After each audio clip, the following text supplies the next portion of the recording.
Bible एक वर्ष में। नमस्कार, आप सबका बाइबल एक वर्ष में स्वागत है। आप सब ने जो कदम उठाया है प्रभु के वचन सुनने के लिए, यह हमारे जीवन के अंधेरों को दूर करेंगे और हमें प्रभु के प्रकाश में चलाएंगे। आज हम संत मार्कुस का सुसमाचार का अध्याय 3, एजरा के ग्रंथ का अध्याय 2, दूसरे इतिहास ग्रंथ का अध्याय 4 और प्रवक्ता ग्रंथ का अध्याय 43 सुनेंगे। प्रभु का वचन सुनने से पहले आइए हम ईश्वर से प्रार्थना करें। हे प्रभु, हम आपका वचन सुनने वाले हैं। हमारे मन की आंखें खोलें और हमें आध्यात्मिक प्रज्ञा दें ताकि हम आपको जान सकें और आपके वचन के अनुसार अपना जीवन जिएं। यह हम मांगते हैं आपसे प्रभु यीशु के नाम, आमीन। संत मार्कुस का अध्याय 3, सूखे हाथ वाला। ईसा फिर सभागृह गए। वहां एक मनुष्य था जिसका हाथ सूख गया था। वे इस बात की ताक में थे कि ईसा कहीं विश्राम के दिन उसे चंगा करें और वे उन पर दोष लगाएं। ईसा ने सूखे हाथ वाले से कहा, बीच में खड़े हो जाओ। तब ईसा ने उनसे पूछा, विश्राम के दिन भलाई करना उचित है या बुराई, जान बचाना या मार डालना? वे मौन रहे। उनके हृदय की कठोरता देखकर ईसा को दुख हुआ और वह उन पर क्रोध भरी दृष्टि दौड़ाकर उस मनुष्य से बोले, आप हाथ बढ़ाओ। उसने ऐसा किया और उसका हाथ अच्छा हो गया। इस पर फरीसी बाहर निकलकर तुरंत हेरोदियों के साथ ईसा के विरुद्ध परामर्श करने लगे कि हम किस तरह उनका सर्वनाश करें। समुद्र तट पर विशाल जनसमूह। ईसा अपने शिष्यों के साथ समुद्र के तट गए। गलीलिया का एक विशाल जनसमूह उनके पीछे पीछे हो लिया। यहूदिया, यरूशलेम, इदुमिया, यार्दन के उस पार और तीरुस तथा सोदोन के आसपास से भी बहुत से लोग उनके पास इकट्ठे हो गए, क्योंकि उन्होंने उनके कार्यों की चर्चा सुनी थी। भीड़ के दबाव से बचने के लिए ईसा ने अपने शिष्यों से कहा कि वे एक नाव तैयार रखें, क्योंकि उन्होंने बहुत से लोगों को चंगा किया था और रोगी उनका स्पर्श करने के लिए उन पर गिर पड़ते थे। अशुद्ध आत्मा ईसा को देखते ही दंडवत करते और चिल्लाते थे, आप ईश्वर के पुत्र हैं। किंतु वह उन्हें यह चेतावनी देते थे कि तुम मुझे व्यक्त मत करो। 12 प्रेरितों का चुनाव। ईसा पहाड़ी पर चढ़े। वे जिनको चाहते थे उनको उन्होंने अपने पास बुला लिया। वे उनके पास आए और ईसा ने उनमें से 12 को नियुक्त किया, जिससे वे लोग उनके साथ रहें और वह उन्हें अबदूतों को निकालने का अधिकार देकर सुसमाचार का प्रचार करने भेज सके। ईसा ने इन 12 को नियुक्त किया, सिमोन को, जिसका नाम उन्होंने पेतरुस रखा, जबदी के पुत्र याकूब और उसके भाई योहन को, जिसका नाम उन्होंने बोआनगेस अर्थात गर्जन के पुत्र रखा, आंद्रेस, फिलिप, बार्थोलोमेव, मती, थॉमस, अल्फाइस के पुत्र याकूब, थडेयुस और सिमोन को, जो उत्साही कहलाता था, और यूदस इस्करियोती को, जिसने ईसा को पकड़वाया। ईसा के संबंधी। वे घर लौटे और फिर इतनी भीड़ एकत्र हो गई कि उन लोगों को भोजन करने की भी फुर्सत नहीं रही। जब ईसा के संबंधियों ने यह सुना तो वे उनको बलपूर्वक ले जाने निकले, क्योंकि कहा जाता था कि उन्हें अपनी सुध बुध नहीं रह गई है। ईसा और बेल्जुबुल। यरूशलेम में आए हुए शास्त्री कहते थे, उसे बेल्जुबुल सिद्ध है और वह नरक दूतों के नायक की सहायता से नरक दूतों को निकालता है।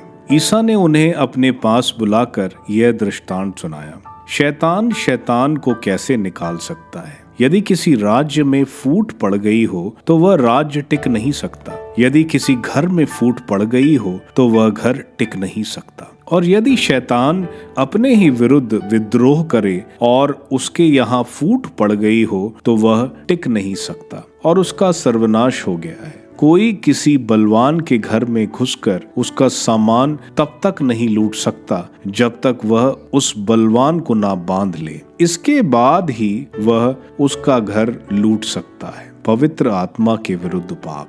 मैं तुम लोगों से यह कहता हूँ, मनुष्य चाहे जो भी पाप या ईश निंदा करे, उन्हें सबकी क्षमा मिल जाएगी, परंतु पवित्र आत्मा की निंदा करने वालों को कभी भी क्षमा नहीं मिलेगी। यह वह अनंत पाप का भागी है। उन्होंने यह इसलिए कहा कि कुछ लोग कहते थे उसे अपदूत सिद्ध है। ईसा के यथार्थ संबंधी। उस समय ईसा की माता और भाई आए। उन्होंने घर के बाहर से उन्हें बुला भेजा। लोग ईसा के चारों ओर बैठे हुए थे। उन्होंने उनसे कहा, देखिए, आपकी माता और आपके भाई बहनें बाहर हैं, वे आपको खोज रहे हैं। ईसा ने उत्तर दिया, कौन है मेरी माता, कौन है मेरे भाई? उन्होंने अपने चारों ओर बैठे हुए लोगों पर दृष्टि दौड़ाई और कहा, ये है मेरी माता और मेरे भाई। जो ईश्वर की इच्छा पूरी करता है वही है मेरा भाई, मेरी बहन और मेरी माता। इज़रा का ग्रंथ अध्याय 2। स्वदेश लौटने वालों की सूची। बाबुल का राजा नबूकदनेस्सर जिन लोगों को बंदी बनाकर बाबुल ले गया था, उनमें देश के ये लोग निर्वासन से यरूशलेम और यूदा के अपने अपने नगरों में लौटे। वे जरुब्बाबेल, यहोशू, नहम्याह, सराया, एलाया, मुर्कद्य, बिलशान, मिस्पार, बिगवै, रहूम और बाना के साथ लौट आए। इस्राएलियों की संख्या इस प्रकार थी। परोश के वंशजों में 2172, शफ्टिया के वंशजों में 372, अराह के वंशजों में 775, महत मोआब अर्थात यहोशू और योआब के वंशजों में 2812, एलाम के वंशजों में 1254, जतू के वंशों में 945, ज़ेकेऊ के वंशों में 960, बानी के वंशों में 642, बेबै के वंशों में 633, अजगाद के वंशों में 1222, अदोनिकाम के वंशों में 666, बिगवै के वंशों 2056, आदीन के वंशजों में 454, हिजकिया से उत्पन्न आटेर के वंशजों में 98, बेसै के वंशजों में 323, योरा के वंशजों में 112, हाशूम के वंशजों में 223, गिबार के वंशजों में 95, बेतलहम से 123 पुरुष, नफोटा में 56 पुरुष, अनातोत से 128 पुरुष, बेत अस्मावोत से 42 पुरुष, कियात यारीम, काफिरा और बेरोत से 745 पुरुष, रामा और गेबा से 621 पुरुष, मिकमास से 122 पुरुष, बेदल और आय से 223 पुरुष, नेबो के वंश 52, मकबीश के वंश 156, दूसरे एलाम के वंश 1254, हारीम के वंश 320, लौद, हादीद और ओनो के पुरुष 725, यरीको से 345 पुरुष, सना के वंश 3630, याजक यहोशू के घराने के यदाया के वंशजों में 973, इमेर के वंशजों में 1052, पशहूर के वंशजों में 1247 और हानीम के वंशजों में 1070, लेवी होदव्या के घराने के यहोशू और कदमिएल के वंशजों में 74, गायक आसाफ के वंशजों में 128, द्वारपाल कुल 139 जो शलूम, अटेर, तलमोन, अकूब और हतीता और शुबाय के वंशजों में थे। मंदिर के सेवक सीहा के वंशज, हसूफा के वंशज, टबाटो के वंशज, करोस के वंशज, सियोस के वंशज, सिआहा के वंशज, पादोन के वंशज, लबाना के वंशज, हबाबा के वंशज, आकूब के वंशज, हगाब के वंशज, शमलह के वंशज, हानान के वंशज, गिदेल के वंशज, गहर के वंशज, राया के वंशज, रसीन के वंशज, नकोदा के वंशज, गजाम के वंशज, उजा के वंशज, पसियाह के वंशज, बेसाए के वंशज, असाना के वंशज, मौनिया के वंशज, नफीसिया के वंशज, बकबूक के वंशज, हकवा के वंशज, हरहूर के वंशज, बसलूत के वंशज, महीदा के वंशज, हर्षिया के वंशज, बरकोस के वंशज, सीसरा के वंशज, तेमह के वंशज, नसीमा के वंशज, हटीफा के वंशज, सुलेमान के सेवकों के वंशज, सुटै के वंशज, सुफरत के वंशज, परूदा के वंशज, याला के वंशज, दरकौन के वंशज, गिद्दैल के वंशज, शफटाया के वंशज, हटील के वंशज, पुकरेट हजबाइम के वंशज और आमी के वंशज। मंदिर के सेवकों और सुलेमान के सेवकों के वंशजों की कुल संख्या 392 थी। निम्नलिखित लोग जो तेल मेला, तेल हर्षा, कारूब, आदान और इमेर के थे, यह नहीं बता सकते थे कि उनका घराना या उनका वंश इज़राइल का था या नहीं। ये थे दलाया के, टोबिया के और नकोदा के वंशजों में कुल 652। फिर याजक हबाया के वंशज, हकोस के वंशज और बरजिलिया के वंशज। उसने गिलाद के निवासी बरजिलिया की एक कन्या के साथ विवाह किया था और उसके पिता का नाम भी ग्रहण कर लिया था। वे वंशावलियों में अपने अपने नाम की खोज करते थे और उन्हें ना पाने के कारण याजक पद के लिए अयोग्य करार कर दिए गए थे। राज्यपाल ने उनसे कहा कि जब तक उरीम और तुमीम के द्वारा जांचने वाला कोई याजक ना मिले तब तक तुम परम पवित्र भोजन नहीं खा सकोगे। सारे समुदाय की सम्मिलित संख्या 42,360 थी। इसके अतिरिक्त उनके दास दासियां भी थे जिनकी संख्या 7,337 थी। उनके साथ 200 गायक गायिकाएं भी थीं और 736 घोड़े, 245 खच्चर, 435 ऊंट और 6,720 गधे। यरूशलेम में प्रभु के मंदिर के पास पहुंचकर घरानों के कुछ मुखिया प्रभु के मंदिर के पुनर्निर्माण के लिए स्वेच्छित चढ़ावे अर्पित करते थे। अपनी अपनी शक्ति के अनुसार उन्होंने निर्माण कोष के लिए 61,000 सोने की अशर्फियां, 5,000 चांदी के सिक्के, 100 याजकीय वस्त्र दिए। याजक, लेवी और अन्य कुछ लोग यरूशलेम में बस गए। गायक, द्वारपाल, मंदिर के सेवक और अन्य सब इजरायली अपने अपने नगर लौट गए। दूसरा इतिहास ग्रंथ अध्याय 4।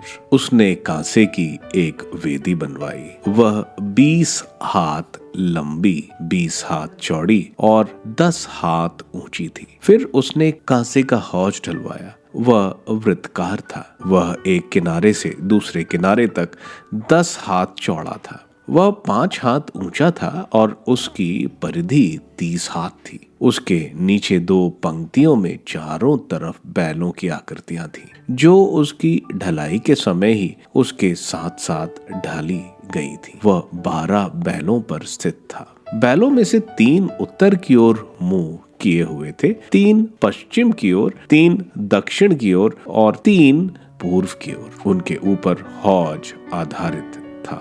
बैलों का पिछला भाग भीतर की ओर था। हौज की धातु की मोटाई 4 उंगल थी। उसका किनारा प्याले के किनारे के समान सोसान पुष्प के आकार का था। उसमें 35,000 लीटर समाता था। उसने शुद्धिकरण के लिए 10 चिलमचियां बनवाई और उनमें से 5 दाहिने ओर रखवाई और 5 बाईं ओर, जिससे जो कुछ होम बलि में चढ़ाया जाए वह पहले उनमें धोया जाए। हौज याजकों के शुद्धिकरण के लिए था।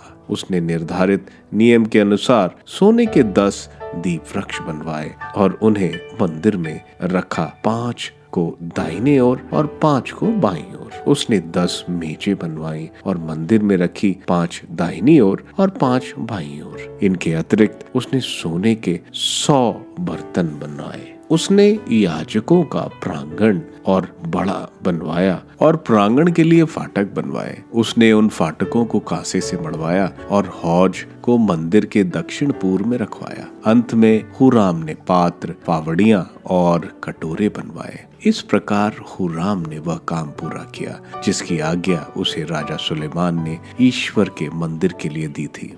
2 खंबे, खंभों के ऊपर के 2 गोलाकार स्तंभ शीर्ष और खंभों के सिरों पर दोनों गोलाकार स्तंभ शीर्षों को सजाने के लिए 2 जालियां, दोनों जालियों के लिए 400 अनार खंबे के दोनों गोलाकार स्तंभ शीर्षों को ढकने के लिए प्रत्येक जाली की 2-2 पंक्तियों में अनार लटके थे। उसने ढेले बनाए और उन ढेलों पर चिलमचियां, हौज और हौज के नीचे 12 बैल, पात्र, फावड़ियां, कांटे और उनके अन्य सब सामान जो हुरूम अबी ने राजा सुलेमान को आज्ञा से प्रभु के मंदिर के लिए बनवाए परिष्कृत कांसे के थे। राजा ने सुकोत और सरेदा के बीच चिकनी मिट्टी वाली भूमि में यारदन के मैदान में उनको ढलवाया। सुलेमान ने उन सब चीजों को इतनी अधिक मात्रा में बनवाया कि उनके कांसे की तौल नहीं की जा सकी। सुलेमान ने ईश्वर के मंदिर के लिए ये सब सामान भी बनवाए। सोने की वेदी, भेंट की रोटियों के मेजे, शुद्ध सोने के दीप वृक्ष और उनके दाएं जो नियम अनुसार भीतरी पवित्र स्थान में जलाए जाए, शुद्ध सोने की बौदियां, दिए और चिमटे, शुद्ध सोने की कैंचियां, बर्तन, लोबान के पात्र और कलछियों, मंदिर के फाटक, परम पवित्र स्थान के भीतरी दरवाजे और मध्य भाग के दरवाजे जो सभी सोने के थे। प्रवक्ता ग्रंथ अध्याय 43। सूर्य, स्वच्छ नक्षत्र मंडल और महिमा में आकाश हमारी आंखों के सामने कितने रमणीय हैं। सूर्य उदित होते ही मानो कहता है, सर्वोच्च प्रभु की सृष्टि कितनी श्रेष्ठ है। दोपहर के समय वह पृथ्वी को झुलसाता है, उसका प्रखर ताप कौन सह सकता है। धातु गलने वाली भट्टी की आग तेज है, पर्वतों को जलाने वाला सूर्य उससे 3 गुना गर्म है। वह भस्म करने वाला धुआं उगलाता है और उसकी प्रखर किरणें चकाचौंध उत्पन्न करती है। वह प्रभु महान है जिसने उसकी सृष्टि की है और जिसके आदेश पर वह तेजी से परिक्रमा करता है। चंद्रमा निश्चित समय पर प्रकाश देता और काल और ऋतु निर्धारित करता है। चंद्रमा के आधार पर पर्व निर्धारित होते हैं, उसका प्रकाश बढ़ता और घटता है। चंद्रमा के अनुसार महीने का नाम रखा जाता है। उसकी वृद्धि और हास उत्पद अद्भुत है।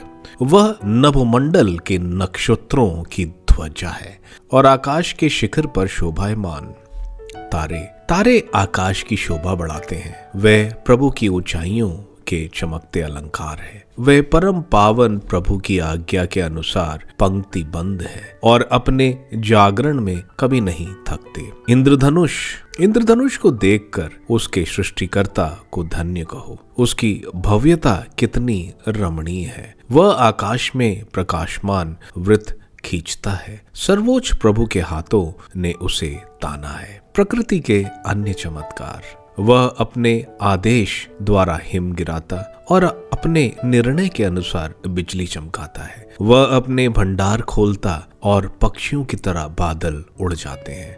वह अपने सामर्थ्य द्वारा बादलों का साधन करता और ओले नीचे गिराते हैं। बिजली की कड़क पृथ्वी को कांपती है, पर्वत उसे देखकर थर्रा उठते हैं। उसके आदेश पर दक्षिणी हवा, उत्तरी की आंधी और भवंडर आता। वह उतरने वाले पक्षियों की तरह हिम गिराता और वह टिड्डी दल की तरह छा जाता है। वह अपने श्वेत सौंदर्य से आंख में चकाचौंध उत्पन्न करता और उतरने पर हृदय को मुग्ध कर देता है। प्रभु नमक की तरह पृथ्वी पर पाला गिराता है जो जमकर कांटों की तरह नुकीला हो जाता है। ठंडी उत्तरी हवा बहने लगती है और जल की सतह जमा कर बर्फ बना देती है। वह हर जलाशय पर छा जाती और उसे मानो कवच से ढक देती है। लू पर्वतों को खा जाती, मरुभूमि को झुलसाती और हरियाली को आग की तरह जलाती है। बादल शीघ्र ही सबसे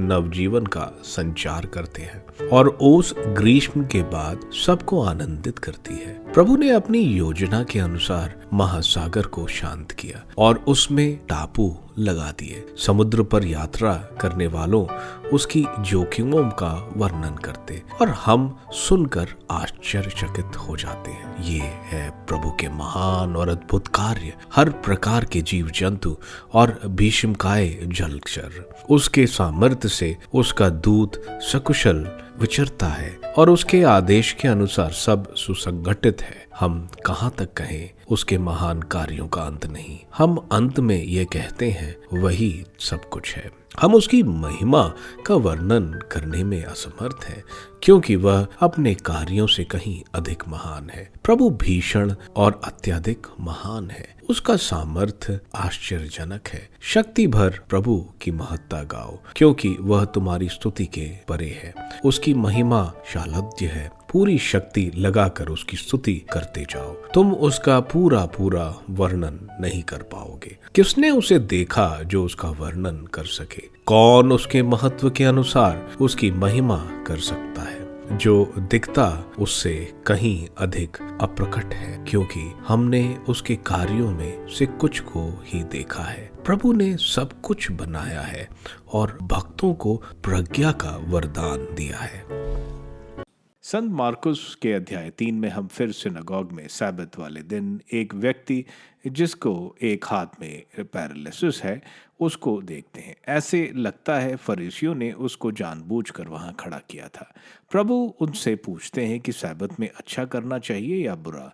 अगर वे अच्छा बोलते तो वह प्रभु के पक्ष में होते, अगर बुरा तो लोग उनको बुरी नजर से देखते कि वे इस मनुष्य का दर्द नहीं समझ रहे हैं। सब्त में मिशना में लिखा है कि सिर्फ जान लेवा अगर कुछ है तो बचाया जाए, नहीं तो बाकी सबको काम मना है। हम देखते हैं प्रभु आदेश देते हैं उस पैरालाइज्ड हाथ को बढ़ाने के लिए, और हम देखते हैं कि वो पैरालाइज्ड हाथ ठीक हो जाता है।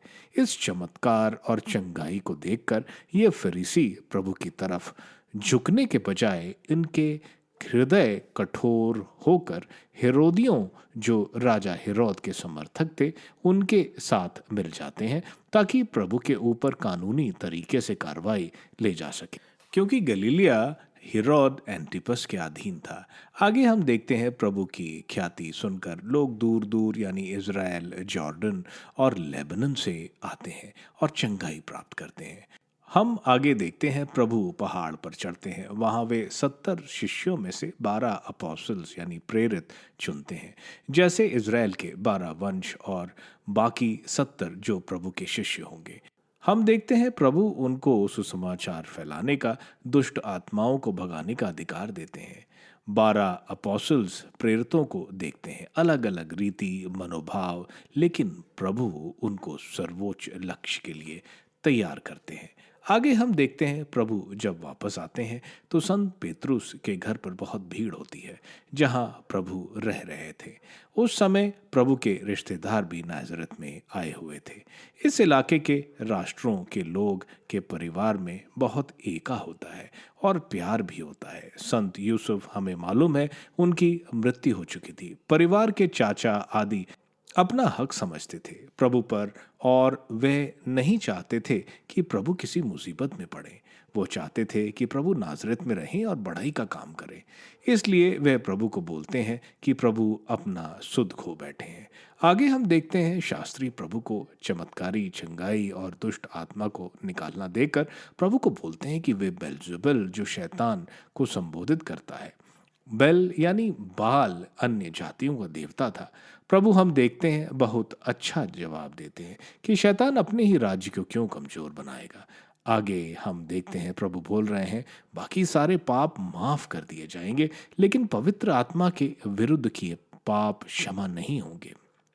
यहाँ अगर हम सोचें तो शास्त्रियों ने पवित्र आत्मा के खिलाफ इस प्रकार पाप किया कि उन्होंने अपना हृदय कठोर बना लिया और प्रभु द्वारा पवित्र आत्मा के द्वारा किए अच्छे कार्यों को शैतान ने किया बोलकर पाप किया। यहाँ पर आगे हम देखते हैं प्रभु जब प्रचार कर रहे थे तो उनकी माँ और भाइयों को देखकर प्रभु बोलते हैं कि मेरे भाई और मेरी माँ वो है जो प्रभु का वचन सुनते हैं और पालन करते हैं।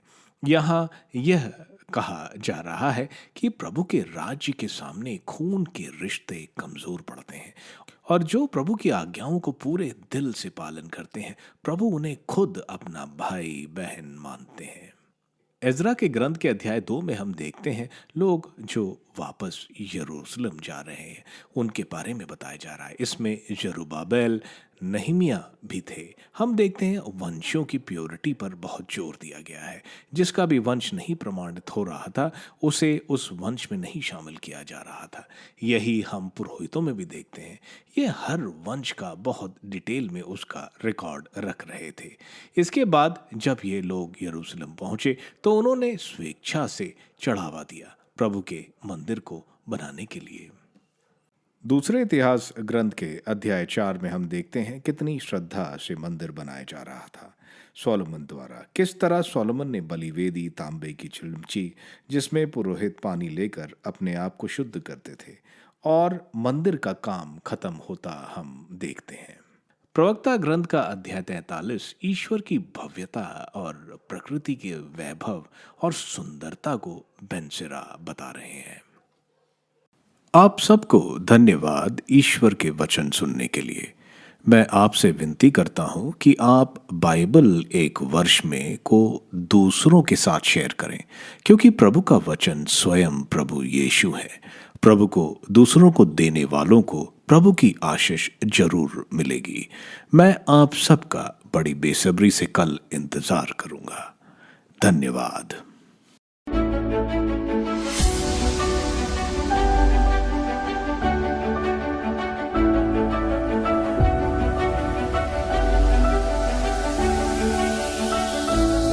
बाइबल एक वर्ष में